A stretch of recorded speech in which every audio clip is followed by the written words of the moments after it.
Okay, I'm outside like the old days. The shop, it's over 105 degrees in the shop. I was eventually going to come outside and do this anyway, but I didn't think I'd have to do it this early in the season. So let me get something to nap here. Okay, I think what I'll do is I'll finish this out. This is the Danish Flint. Now I've been afraid to do this one because I don't want to ruin it. It's such nice flint. But this is as good a time as any, I suppose. I did have a good night's sleep, so that helps a lot. Okay.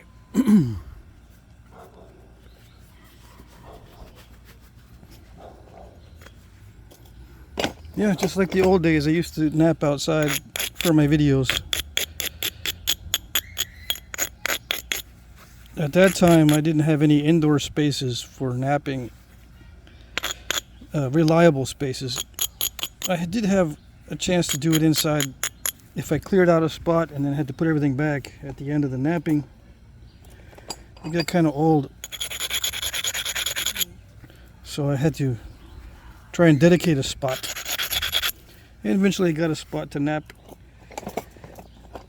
Now here in Vermont in the summer, it gets very humid. In that shop that I have right now is just a plastic outbuilding. It's amazing how hot that gets in there under full sun. Anyway, here goes. It's such beautiful material. See how I can get this type of flake? I can't get that with 99% of the flint here that I have available. See how it feathers out nicely, extremely nicely. This is Danish. I'll put the name of it. There's a certain name for this. It's like the best raw flint I have ever napped. See how it does that? Instead of creating step fractures in those weak areas, it continues until it can't continue anymore. Yeah, it's excellent material. The best I've ever napped raw. I'm probably going to keep saying that. Now, it is possible to snap it in half.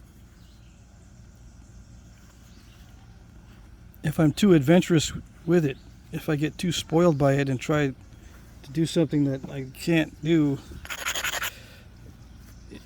with my skill level, I've got to make sure I understand where my skill level is.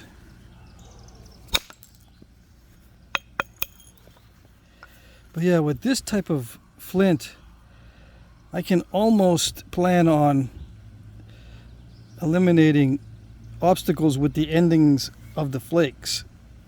Yeah, almost. I can't depend on it every time, but almost. See how it travels? The flakes just want to travel.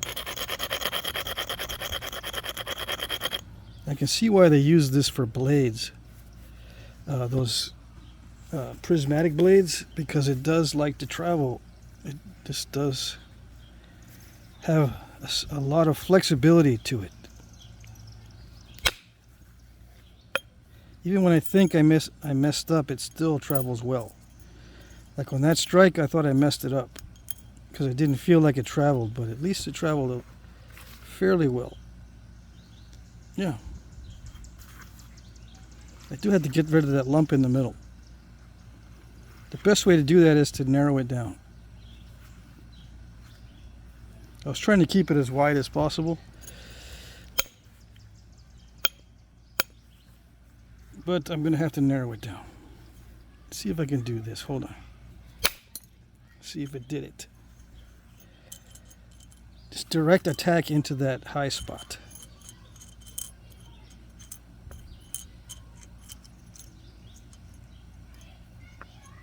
And it did it.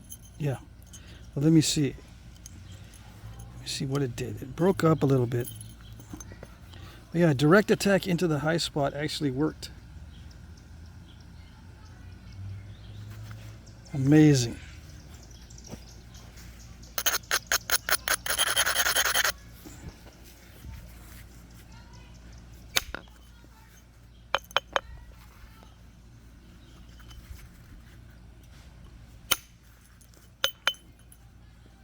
Yeah, I'm going to try to remove those step fractures from the other side.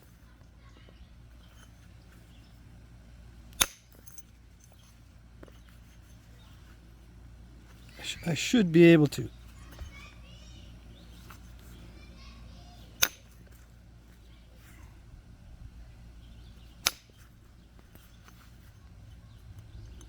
So I'm going to be a little adventurous and then see if I can eliminate those step fractures from the other side. I am going to have to make it more narrow though. Yeah.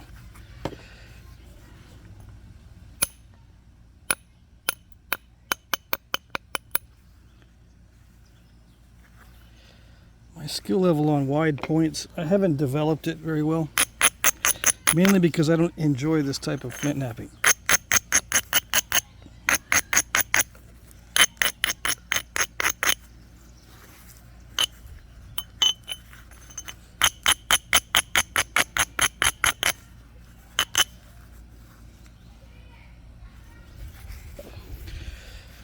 So, I don't know what to talk about, as usual.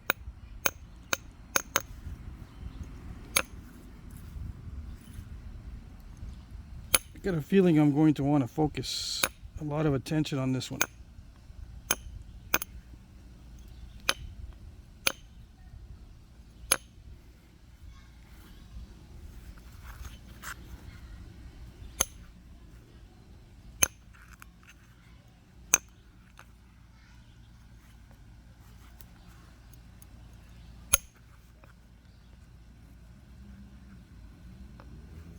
Yeah, as long as I pay attention to the contours,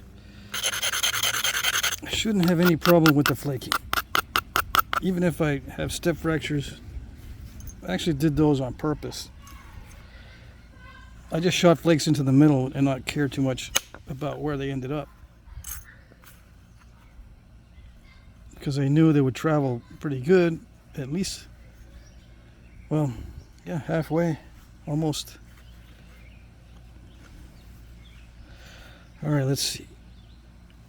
I'm hitting this harder than I want to, but still, yeah, that wasn't hard enough.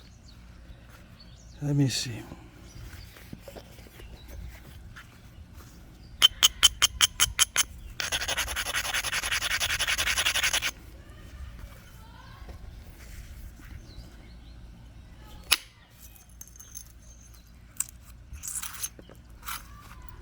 It really powers through the high spots, which is better than the flint that I'm used to. Much better. I would say this is twice as good as any Georgetown flint that I've knapped. Yeah. Like on a scale of 1 to 10 on flint, if this is a 10, Georgetown would be a 5. Yeah.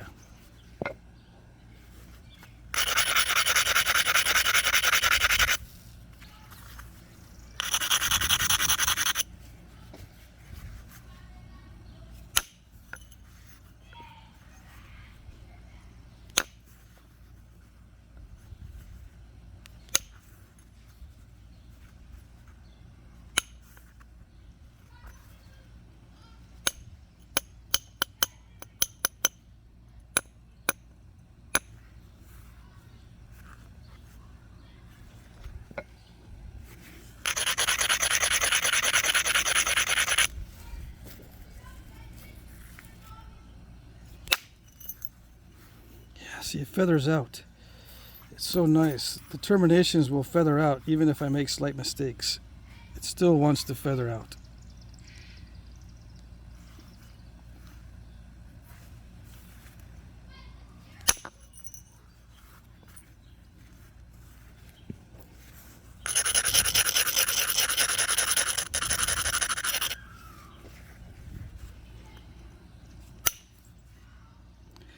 Eventually I'll try this with natural materials, but for now I'll stick with copper.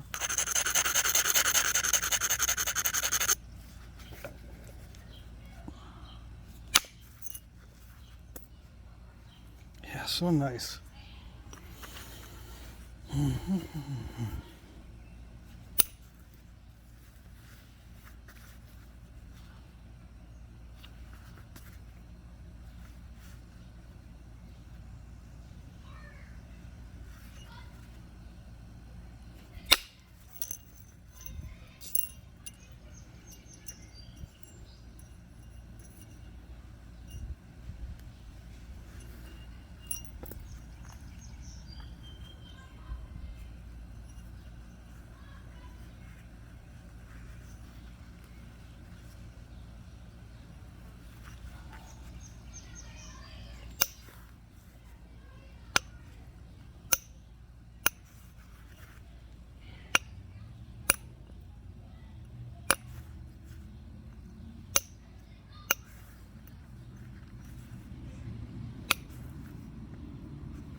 Yeah, it's good. I think everyone did their lawn mowing yesterday. So there's no lawnmowers going today. So far.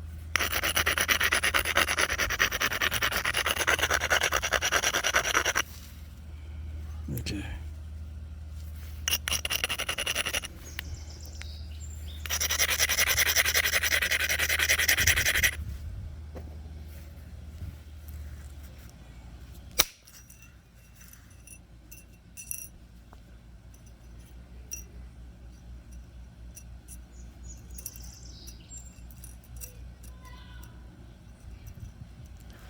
See, there was a step fracture right there. This went across and took it out. Yep, yep. Nice, nice.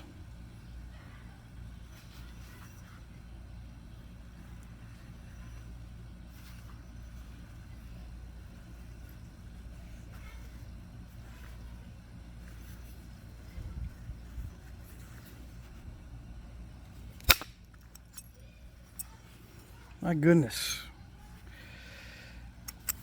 Yeah, perfect.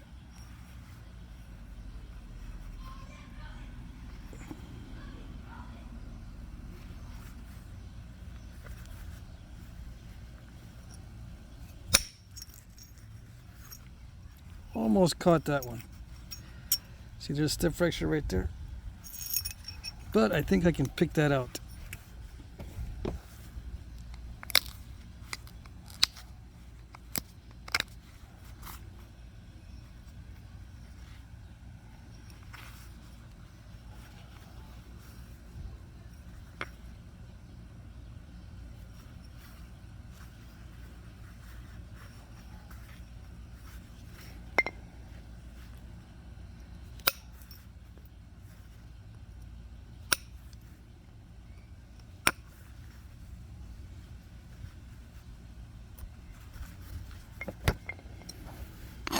It is hard though. It does take its toll on the tools, but the flexibility is perfect. Flexibility of the stone.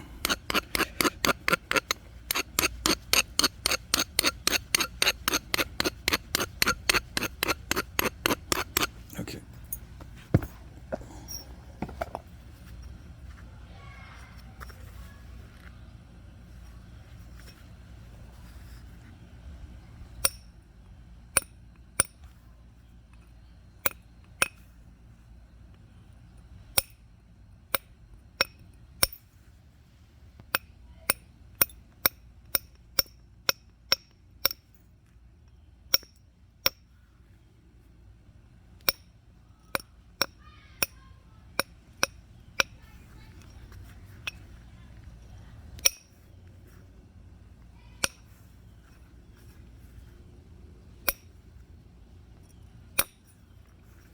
If the Solutrium blades are made of this stuff, I can understand why they were so thin.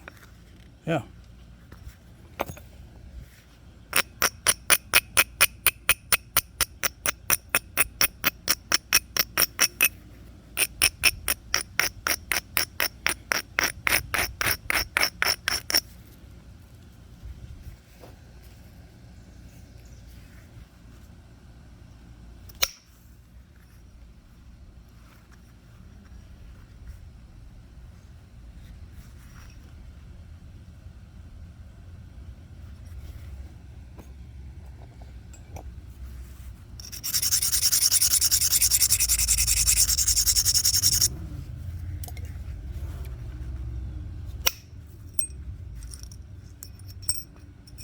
Yeah, the image control is easily done, relatively speaking.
I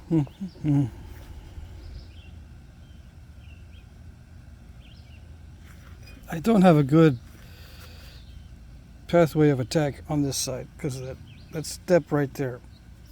This lump, but I do have a good angle of attack on this side, or a pathway. I just need to make it more narrow this way. Yeah.